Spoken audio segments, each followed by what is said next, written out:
Chapter 3. As Master Wishes.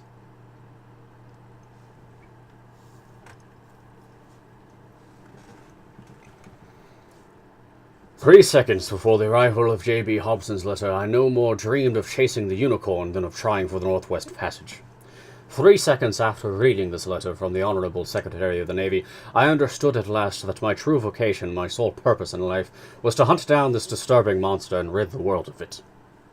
Even so, I had just returned from an arduous journey, exhausted and badly needing a rest.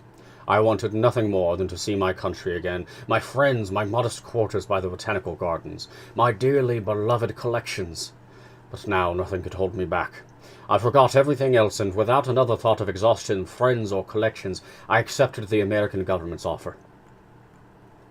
Besides, I mused, all roads lead home to Europe, and our unicorn may be gracious enough to take me toward the coast of France. That fine animal may even let itself be captured in European seas as a personal favor to me, and I'll bring back to the Museum of Natural History at least half a meter of its ivory lance.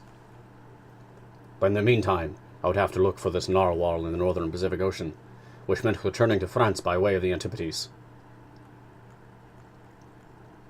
Conseil! I called, in an impatient voice. Conseil was my manservant, a devoted lad who went with me on all my journeys, a gallant Flemish boy whom I genuinely liked and who returned the compliment, a born stoic, punctilious on principle, habitually hard-working, rarely startled by life surprises, very skillful with his hands, efficient in his every duty, and despite his having a name that means counsel, never giving advice, not even the unsolicited kind. From rubbing shoulders with scientists in our little universe by the botanical gardens, the boy had come to know a thing or two. In Conseil, I had a seasoned specialist in biological classification, an enthusiast who could run with acrobatic agility up and down the whole ladder of branches, groups, classes, subclasses, orders, families, genera, subgenera, species, and varieties.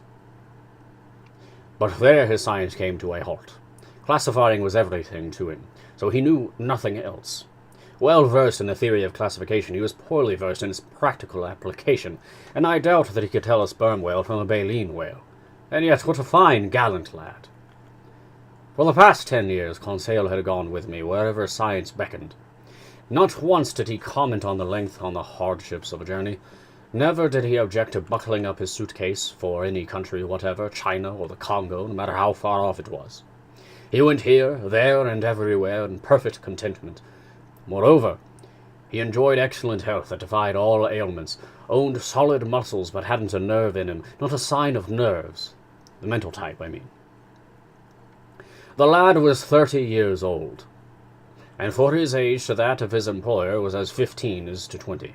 Please forgive me for this underhanded way of admitting I had turned 40. But Conseil had one flaw. He was a fanatic on formality, and he only addressed me in the third person, to the point where it got tiresome. Conseil! I repeated while feverishly beginning my preparations for departure. To be sure, I had confidence in this devoted lad. Ordinarily, I never asked whether or not it suited him to go with me on my journeys, but this time an expedition was at issue that could drag on indefinitely. A hazardous undertaking whose purpose was to hunt an animal that could sink a frigate as easily as a walnut shell. There was good reason to stop and think, even for the world's most emotionless man. What would Conseil say? Conseil! I called a third time. Conseil appeared. Did Master summon me? He said, entering. Yes, my boy. Get my things ready. Get yours ready. We're departing in 2 hours. As Master wishes, Conseil replied serenely. We haven't a moment to lose. Pack as much into my trunk as you can, my traveling kit, my suit, shirts, and socks. Don't bother counting, just squeeze it all in, and hurry! What about Master's collections? Conseil ventured to observe. We'll deal with them later. What? The Archaeotherium, Hyracotherium, Oreodonts, Chiropotamus, and Master's other fossil skeletons. The hotel will keep them for us.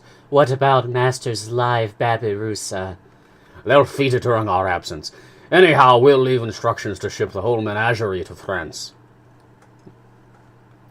Then we aren't returning to Paris? Conseil asked. Yes, we are, certainly. I replied evasively, "but after we make a detour." Whatever detour Master wishes. "Oh, it's nothing, really. A route slightly less direct, that's all. We're leaving on the Abraham Lincoln." As Master thinks best, Conseil replied placidly. "You see, my friend, it's an issue of the monster, the notorious narwhal. We're going to rid the seas of it. The author of a 2-volume work in quarto on the mysteries of the great ocean depths has no excuse for not setting sail with Commander Farragut. It's a glorious mission, but also a dangerous one. We don't know where it will take us. These beasts can be quite unpredictable. But we're going just the same. We have a commander who's game for anything." What Master does, I'll do, Conseil replied. "But think it over, because I don't want to hide anything from you. This is one of those voyages from which people don't always come back." As Master wishes. Quarter of an hour later, our trunks were ready. Conseil did them in a flash, and I was sure the lad hadn't missed a thing, because he classified shirts and suits as expertly as birds and mammals. The hotel elevator dropped us off in the main vestibule on the mezzanine. I went down a short stair leading to the ground floor. I settled my bill at that huge counter that was always under siege by a considerable crowd.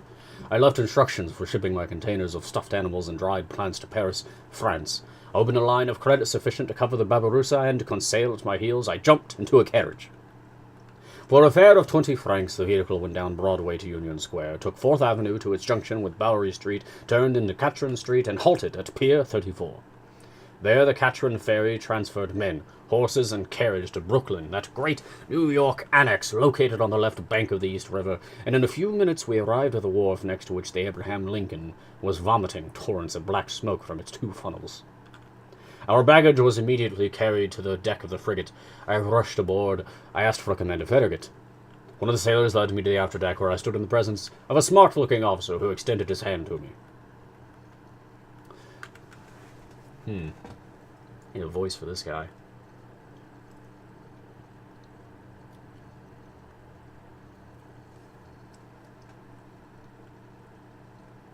"Professor Pierre Aronnax," he said to me. "The same," I replied. "Commander Farragut?" "In person. Welcome aboard, Professor. Your cabin is waiting for you." I bowed, and letting the commander attend to getting underway, I was taken to the cabin that had been set aside for me. The Abraham Lincoln had been perfectly chosen and fitted out for its new assignment. It was a high-speed frigate furnished with superheating equipment that allowed the tension of its steam to build to 7 atmospheres. Under this pressure, the Abraham Lincoln reached an average speed of 18.3 miles per hour, a considerable speed, but still not enough to cope with our gigantic cetacean. The frigate's interior accommodations complemented its nautical virtues. I was well satisfied with my cabin, which was located in the stern and opened into the officer's mess. "We'll be quite comfortable here," I told Conseil. With all due respect to Master, Conseil replied. As comfortable as a hermit crab inside the shell of a whelk. I left Conseil to the proper stowing of our luggage, and climbed on deck to watch the preparations for getting underway. Just then, Commander Farragut was giving orders to cast off the last moorings, holding the Abraham Lincoln to its Brooklyn pier, and so if I'd been delayed by a quarter of an hour or even less, the frigate would have gone without me, and I would have missed out on this unearthly, extraordinary, and inconceivable expedition, whose true story might well meet with some skepticism. But Commander Farragut didn't want to waste a single day, or even a single hour, in making for those seas where the animal had just been sighted. He summoned his engineer. "Are we up to pressure?" he asked the man. "Aye, sir," the engineer replied. "Go ahead, then," Commander Farragut called. At this order, which was relayed to the engine by means of a compressed air device, the mechanics activated the start-up wheel. Steam rushed whistling into the gaping valves. Long horizontal pistons groaned and pushed at the tie rods of the drive shaft. The blades of the propeller churned the waves with increasing speed, and the Abraham Lincoln moved out majestically amid a spectator-laden escort of some 100 ferries and tenders. Author's note: tenders are small steamboats that assist the big liners. The wharves of Brooklyn and every part of New York bordering the East River were crowded with curiosity seekers. Departing from 500,000 throats, 3 cheers burst forth in succession. Thousands of handkerchiefs were waving above these tightly packed masses, hailing the Abraham.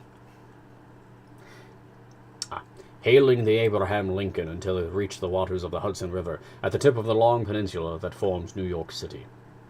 The frigate then went along the New Jersey coast, the wonderful right bank of this river all loaded down with country homes, and passed by the forts to salutes from their biggest cannons.